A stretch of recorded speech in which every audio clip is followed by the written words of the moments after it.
بسم اللہ الرحمن الرحیم۔ لیا ٹی وی آئی ڈی کے پروگرام 30 منٹ کے ساتھ آپ کا میزبان مقبول الہی حاضر ہے اور آپ کو سلام عرض کرتا ہے۔ ویوز، آپ جانتے ہیں کہ لیا ٹی وی آئی ڈی آپ کے لیے لاتا ہے روزانہ اچھے پروگرام، تبصرے، تجزیے، انٹرویوز۔ آج کے پروگرام میں شریک گفتگو ہے سینئر تجزیہ نگار نمائندہ روزنامہ جنگ عبدالرحمن فریدی صاحب۔ پروگرام میں عبدالرحمن فریدی صاحب کو ویلکم کرتے ہیں۔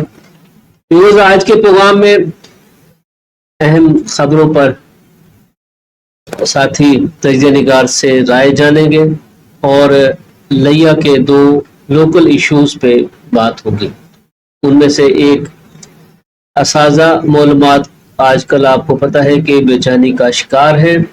حکومت پنجاب نے ان کے ٹیسٹ لینے کا فیصلہ کیا اور ہفتہ اور اتوار کو ٹیسٹ تھے جن میں ضلع لیا کے 18 سینٹرز پر ایک بھی ٹیچر حاضر نہیں ہوا۔ اس پہ بات ہوگی۔ اور دوسرا اہم ترین ایشو بلدیہ لیا کا کنیکشن منقطع ہے، جس کی وجہ سے شہر بھر کی جو ڈسپوزلز ہیں وہ چوک ہو چکی ہیں اور گندا پانی گلیوں اور گھروں میں آزاد گھوم رہا ہے۔ عبدالرحمن فریدی صاحب، آپ جانتے ہیں کہ وزیر اعظم پاکستان میاں محمد شہباز شریف صاحب ان دنوں سعودی عرب کے دورے پر ہیں اور وزیر اعظم کے دورہ کو آج کے اخبارات نے نمایاں طور پر کور کیا ہے، اور اس دورے کے حوالے سے میں چاہ رہا تھا کہ آپ کی رائے جانیں اور کہ یہ دورہ کس حد تک اور کس حوالے سے یادگار رہے گا۔ بسم اللہ الرحمن الرحیم۔ بہت شکریہ ملک صاحب کہ آپ نے برننگ ایشوز پر پروگرام کر رہے ہیں اور ان برننگ ایشوز پر مجھے آپ بولنے کا موقع دے رہے ہیں۔ جہاں تک وزیر اعظم پاکستان میاں محمد شہباز شریف کا دورہ سعودی عرب ہے، تو وہاں وہ ایک پروگرام تھا، اس میں شمولیت کے لیے وہ گئے تھے جی، اور اس پروگرام میں سمجھتا ہوں کہ یہ انویسٹمنٹ ہمارے ملک کے لیے، وہاں انہوں نے سپیچ بھی کی ہے کہ بھئی سرمایہ داروں کو بیرونی سرمایہ کاروں کو جو ہے نا، انہوں نے اپنے ملک میں دعوت دی ہے کہ آپ سرمایہ کاری یہاں آ کر کریں، ہم آپ کو فیسیلیٹیٹ کریں گے، آپ کو سہولیات بھی دیں گے اور آپ کو سیکورٹی بھی فراہم کریں گے۔ تو میں سمجھتا ہوں کہ یہ میاں شہباز شریف کو، ان کی پوری ٹیم ان کے ساتھ ہے، وزیر خزانہ بھی ان کے ساتھ ہیں اور اقتصادی ماہرین بھی ان کے ساتھ ہیں۔ میں سمجھتا ہوں کہ یہ دورہ جو ہے نا پاکستان کے لیے بہت سود مند ہوگا، اور اس میں ہمارے جو سعودی فرمانروا ہیں ان سے بھی ان کی ملاقات ہے، سعودی ولیعہد سے بھی ملاقات ہے ان کی، اور ہمارے عرب امارات کے جتنے بھی ان کے ممالک ہیں ان کے سربراہان سے بھی ان کے وفود جو آئے ہوں گے ان سے بھی ان کی ملاقات طے ہے۔ تو یہ ایک اچھا دورہ پاکستان کے لیے ثابت ہو سکتا ہے۔ میں سمجھتا ہوں پاکستان کے لیے یہ ایک اچھا دورہ، ہمارے مستقبل کے لیے، ہمارے پاکستان کے جو ریزرو کی جو ہماری پوزیشن ہے اس کو مستحکم کرے گا۔ سعودی عرب اور گلف کی جو مختلف ریاستیں ہیں ان کے ساتھ پاکستان کے ایک دریدہ برادرانہ اسلامی تعلقات ہیں، اور یقینی طور پر سعودی عرب ہو، پاکستان ہو، کویت ہو، یو اے ای ہو، دیگر جتنے بھی عرب کنٹریز ہیں ان ساروں کے ساتھ ہمارے ناقابل فراموش جو ہے وہ تعلقات ہیں، رشتے ہیں، اور پورے عرب نے پاکستان کی ڈیولپمنٹ میں ایک اہم رول پلے کیا۔ پاکستان میں بہت سارے پروجیکٹس جو ہے وہ ہمارے سعودی عرب کے تعاون سے، مختلف عرب کنٹریز کے تعاون کے ساتھ، جو مین مقصد ہے نا وزیر اعظم پاکستان کا، وہ عالمی سرمایہ کاری کانفرنس جو ہے نا اس میں شرکت ہے۔ صحیح اصل جو ان کا فوکس ہے وہ یہ ہے۔ جب عالمی سرمایہ کاری کانفرنس میں جو عالمی سرمایہ دار وہاں موجود ہوں گے اس کانفرنس میں، اور ممالک کے سربراہان وہاں موجود ہوں گے، باقی لوگ موجود ہوں گے، تو پھر میں سمجھتا ہوں کہ وہ ڈائیورٹ کرنے کی کوشش کریں گے سرمایہ داروں کو اپنے ملک کی طرف۔ ایک اچھی خبر ہے۔ ہاں جی، اس سے ہمیں اچھی امیدیں وابستہ رکھنی چاہیے۔ یقینی طور پر یہ ایک بہت اچھی خبر ہے، اور اس خبر کے ساتھ ساتھ ایک دوسری اہم خبر پر بھی ہم عبدالرحمن فریدی صاحب کی جو رائے ہے وہ جاننے کی کوشش کرتے ہیں کہ پاکستان میں آپ جانتے ہیں کہ ہماری عدالتیں مختلف مسائل کا خود بھی سامنا کر رہی ہوتی ہیں، جن میں سب سے بڑی جو ایشو ہے وہ ہے ججز کی تعداد کی کمی کا مسئلہ۔ یہ لوکل لیول سے لے کر سپریم کورٹ آف پاکستان تک ججز کی جو کمی ہے، زیر التواء مقدمات اور دعویٰ جات کی جو سماعت ہے، ان کو سننے والے جو بینچز ہیں ان کی تعداد کم ہے۔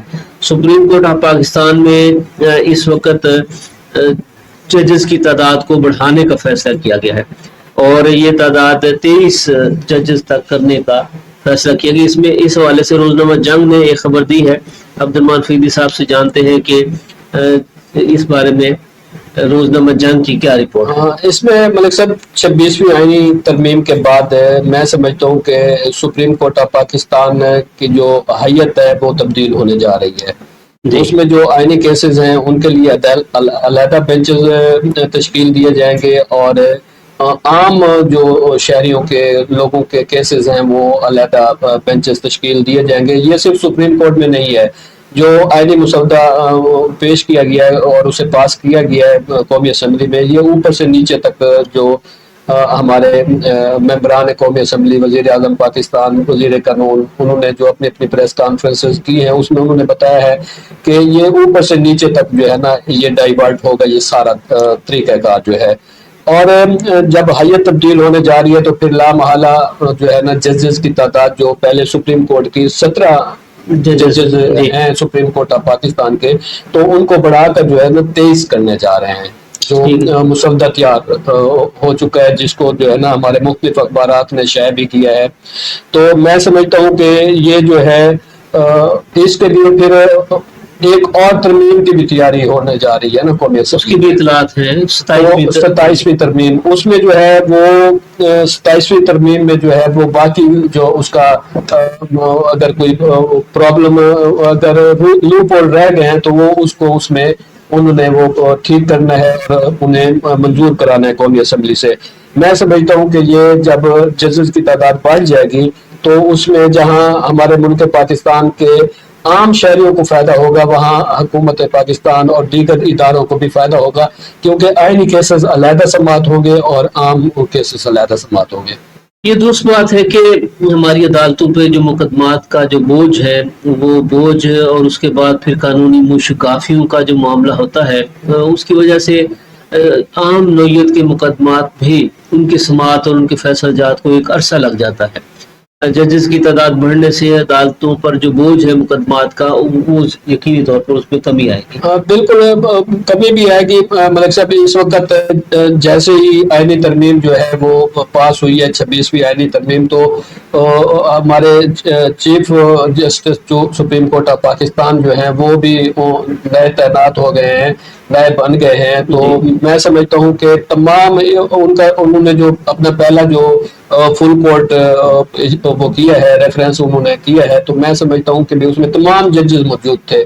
وہ جو ناراض ججز تھے حکومت سے وہ بھی موجود تھے، جو حکومت سے ناراض نہیں تھے، جو پہلے ہی اپنے وہ طریقے سے کام کر رہے تھے۔ عام تو تمام ججز اپنے اپنے طریقوں سے کر رہے ہیں ملک صاحب، ہمیں کسی پر کوئی شبہ نہیں ہے کہ وہ قانون سے باہر نکل کر کوئی کام کرتے ہیں۔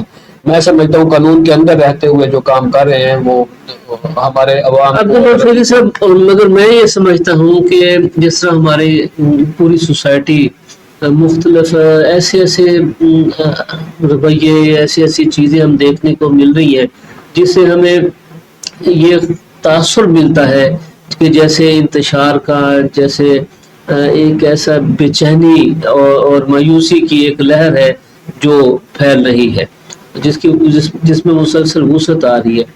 اگر خدا نخواستہ عدلیہ میں ایسا کوئی بحران نہیں ہے میرے خیال میں کہ ہم کہیں کہ جی یہ وہ والے جج صاحبان ہیں اور یہ وہ والے جج صاحبان ہیں، ایسا نہیں ہے۔ مطلب یہ جو ہے نا ہمارا سوشل میڈیا ہے، باقی جو ہے وہ ٹرینڈ سیٹ کرتے ہیں، یہ جج جو ہے یہ عمران خان کے حامی جج ہیں، یہ حکومت کے حامی ہیں۔ میں سمجھتا ہوں ایسے ناخواندہ لوگ ہیں میرے خیال میں جو ایک ایسا ماحول پیدا کرنا چاہتے ہیں، پیدا کر رہے ہیں، جو ہماری عدلیہ پر سوالیہ نشان لگانا چاہتے ہیں۔ وہ ہمارے اصل بنیادی مقصد تو یہ ہے کہ قوم کو ایک ایسی مایوسی اور ایسی انتشار میں دھکیل دیا جائے جو ہماری خوشحالی کی جو ٹریک ہے اس پہ ہماری جو قومی جو رفتار ہے اس کو ہم ڈاؤن کر سکیں. مطلب یہ جو ہمارے ساتھ جو سازش ہوتی ہے نا، جی. یہ اندرونی اور بیرونی دونوں سازش ہوتی ہے. ظاہر ہے بیرونی کوئی ہمارے جو دشمن ممالک ہیں یا ہمارے دشمن جو ہیں وہ ہمیں جو قوتیں ہیں وہ ہمیں مستقم نہیں دیکھنا چاہتے، وہ ہمیں ترقی کرتا ہوا نہیں دیکھنا چاہتے. اور آپ کو پتہ ہے کہ یہ بھی کہا جاتا ہے کہ جس ملک کی عدلیہ جو ہے وہ انصاف فراہم کر رہی ہے تو وہ چاہے اس کے معاشی حالات جیسے بھی ہوں وہ ملک سروائیو کر جاتا ہے. تو ہم سمجھتے ہیں کہ موجودہ چیف جسٹس آف پاکستان اور ان کی جو ٹیم ہے سپریم کورٹ آف پاکستان میں موجود جو ججز ہیں، پھر نیچے ہائی کورٹس ہیں، ہائی کورٹ سے نیچے جو ہے وہ پھر سیشن کورٹس ہیں، وہ تمام کے تمام جو ہے نا قانون کے دائرے کے اندر رہتے ہوئے وہ فیصلے کر رہے ہیں اور وہ کرتے رہیں گے. میں سمجھتا ہوں کہ یہ ہر قوم کی جو امنگ ہے وہ یہی ہے کہ ہماری جو انصاف کا جو نظام ہے اس میں میرٹ کی 100% بالادستی بھی آ جائے اور اس میں انصاف کی جو رفتار ہے اس کو بھی تیز کیا جائے. ہاں جی. جو پینڈنگ سال سے پینڈنگ کیسز پڑے ہیں وہ ججز کی تعداد کم ہونے کی وجہ سے لیفٹ اوور ہو جاتے ہیں. پھر جب لیفٹ اوور ہو جاتے تو پھر وہ اس کو دوبارہ اس کا ٹائم ملتے پھر سال گزر جاتے. ظاہر ہے کئی ایسے کیسز ہیں جن میں 50 سال 70 سال ہو جاتے ہیں. بالکل ایسے ہے. تو بہرحال یہ ایک ایسی قومی خواہش ہے کہ لوگوں کو انصاف جو ہے وہ سستا اور فوری جو ہے کیونکہ کئی واقعات ایسے ہوتے ہیں کہ مہنگا انصاف جو ہے، مہنگے انصاف میں ظاہر ہے وکلاء کی فیسیں ہیں. ویسے دیکھیں نا پچھلے دنوں یہ گزشتہ روز جو ہے وہ سپریم کورٹ آف پاکستان کا جو ان کی بار ہے، بار ایسوسیشن سپریم کورٹ کی، ان کا الیکشن تھا. اس الیکشن میں جو گروپ جیتا ہے تو ان کے وہ پریزیڈنٹ اور دیگر ان کے رہنما انہوں نے کہا ہے کہ ہم کسی جماعت کے نہیں ہیں، ٹھیک ہے، ہم آئین اور قانون کے ساتھ ہیں. ہماری جماعت آئین اور قانون. ہاں جی. ہم ہمارے اوپر کوئی یہ مت تھوپے کہ ہم پیپلز پارٹی کے ہیں یا مسلم لیگ نون کے ہیں یا پی ٹی آئی کے، ہم کسی جماعت کے نہیں ہیں.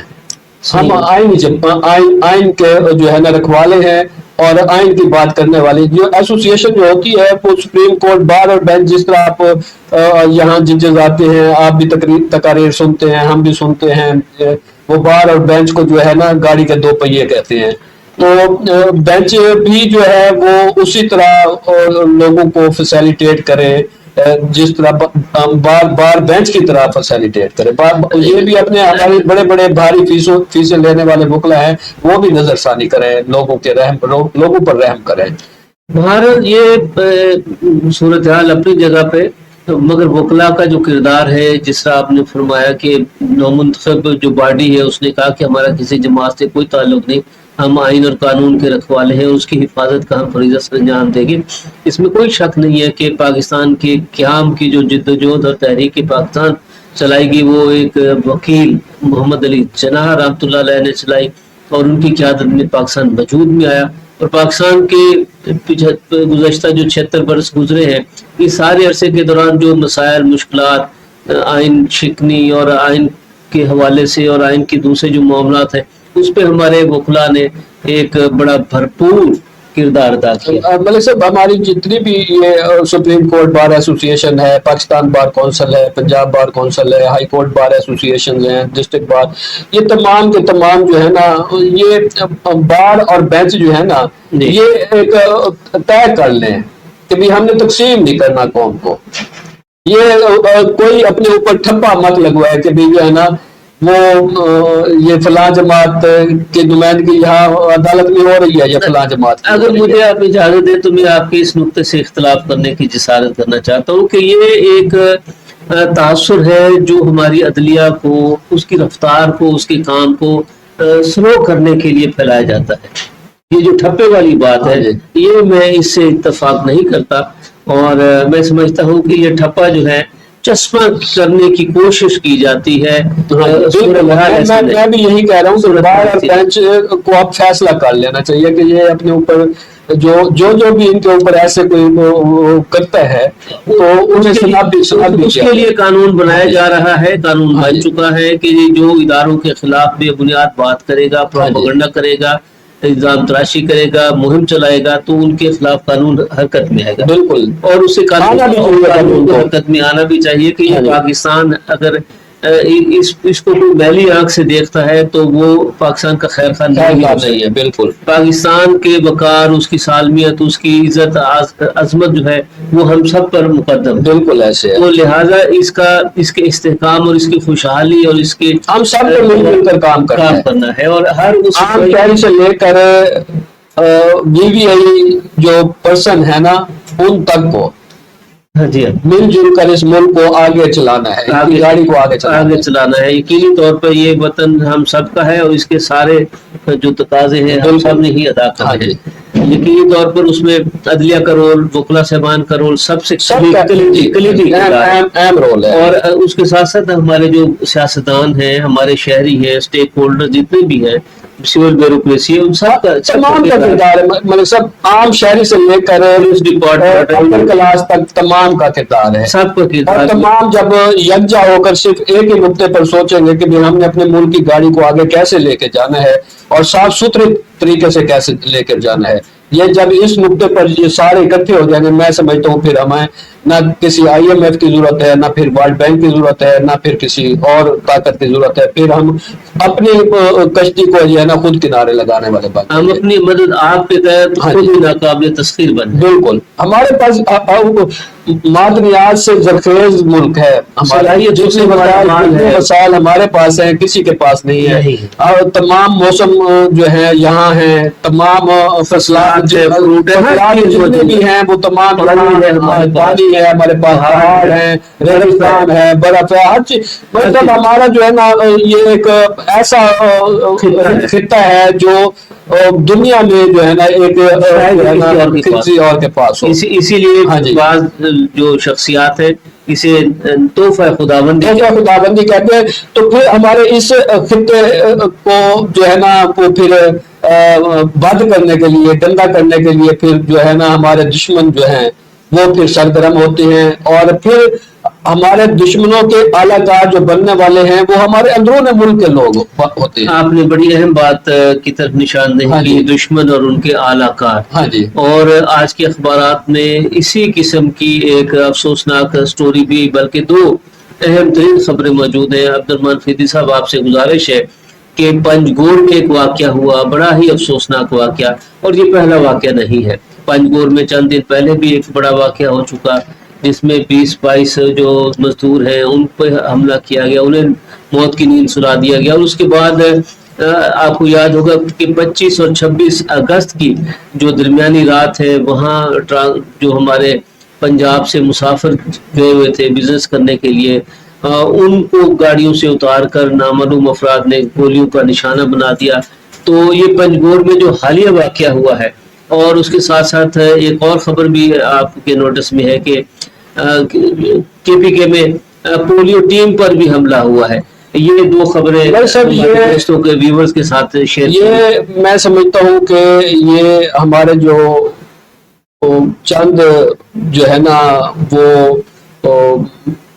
ناپختہ ذہن میں کہوں کہ وہ لوگوں کے، ہمارے دشمنوں کے جو اعلیٰ کار بن جاتے ہیں.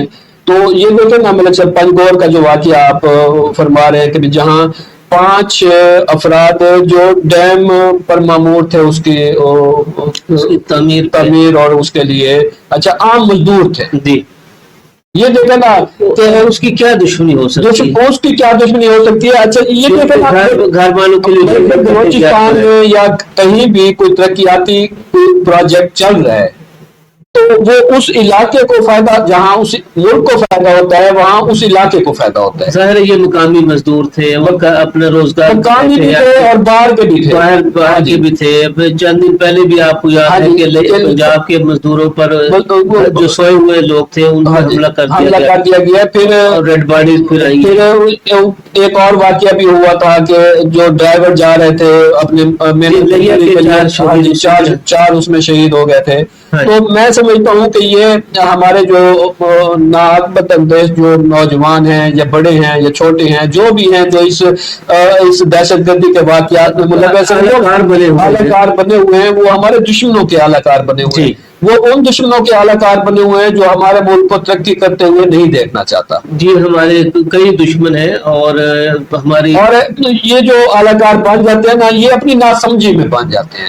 اس میں عبدالرحمان جب بن جاتے ہیں نا ملک صاحب، وہ ایک دہشت گرد ڈکلیئر ہو جاتے ہیں۔ جب دہشت گرد ڈکلیئر ہو جاتا ہے، وہ پھر دہشت گرد ملک کا دشمن ہوتا ہے۔ آپ کی بات درست ہے۔ اس میں اس دہشت گردی کی لہر سے نجات پانے کے لیے ہماری سوسائٹی، ہماری سرکاری مشینری، ہماری سیاستدان، ہمارے بیوروکریسی، ہمارے علماء کرام، ہمارے سٹیک ہولڈرز، ہمارے شہری تاجر، سب کی قومی ذمہ داری ہے، مگر سب سے زیادہ ذمہ داری ان کی ہے کہ جن کے ہاتھوں میں طاقت ہے، قانون کی طاقت ہے، اختیار کی طاقت ہے۔ کیا کہتے ہیں آپ اس بارے میں؟ ملک صاحب، یہ آپ کی دیکھیں نا، ہماری جو ادارے ہوتے ہیں نا، ادارے، میں سمجھتا ہوں کہ ادارے اپنا کام کر رہے ہوتے ہیں، جی، وہ ہمیں نظر نہیں آ رہا ہوتا کبھی، وہ ان کا طریقہ کار کام کرنے کا کیا ہے یا وہ کس طریقے سے کر رہے ہیں۔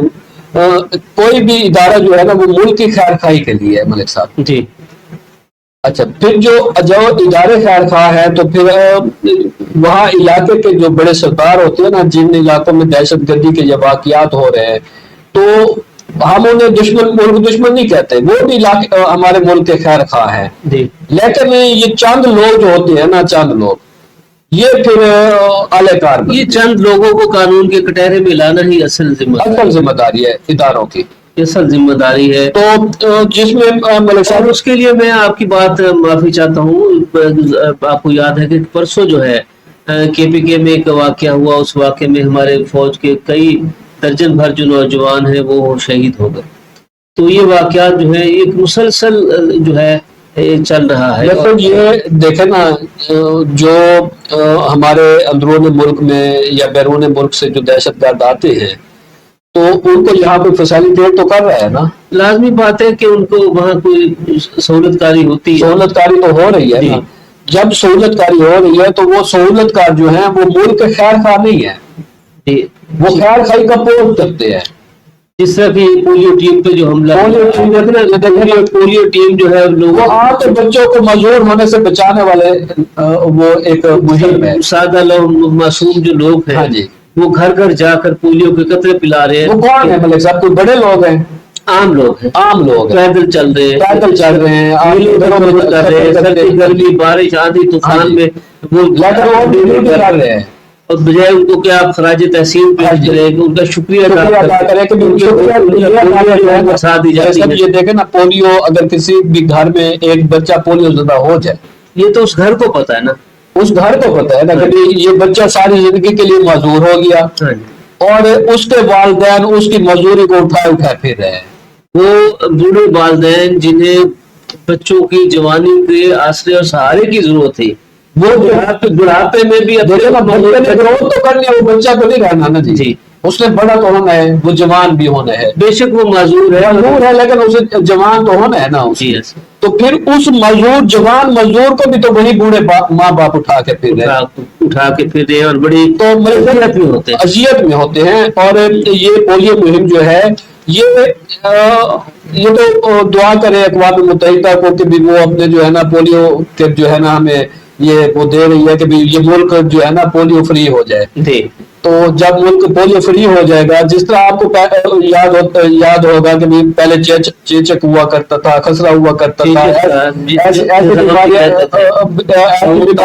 ہوا کرتی تھی، وہ ختم ہو گئی ہے نا۔ یہ پولیو بھی انشاءاللہ آنے والے وقت میں ہمارے ملک سے جو ہے نا ختم ہو جائے گی۔ پولیو کے حوالے سے بہت ساری جو افواہیں، تاثر پھیلایا ہوا ہے کہ اس کے ساتھ یہ ہوگا وہ ہوگا، یہ ایکسپرٹس ہیں، علماء کرام ہیں، ماہرین صحت ہیں، ان کی ڈیوٹی ہے نا کہ یہ بتائیں، ان کی ڈیوٹی ہے یہ بتائیں۔ جو ہمارے جو یہ دیکھیں نا پولیو ٹیم میں وہ کون لوگ ہوتے ہیں، ٹیچر بھی ہوتے ہیں، پولیو ٹیم کی وہ جو ہماری ہیلتھ ورکر ہے وہ بھی ہوتی ہیں، پولیو ٹیم میں جو ہے ہمارے محکمہ صحت کے چھوٹے سے لے کر رضاکار بھی ہوتے ہیں. اب رضاکار جو ہوتے ہیں وہ عام شہری ہوتے ہیں. جی ایسے عام شہری اپنی ذمہ داری کو ادا کر رہے ہوتے ہیں بطور رضاکار، قومی ذمہ داری کو ادا کر رہے ہوتے ہیں. تو وہ جو قومی ذمہ داری کو ادا کر رہے ہیں تو یہ پھر ہمارے میں بات وہی ہے کہ وہ ناک بدندیش جو افراد ہیں دہشت گردی کرنے والے، وہ پھر ان ٹیموں پر حملہ بھی کرتے ہیں، ان کو شہید بھی کر دیتے ہیں.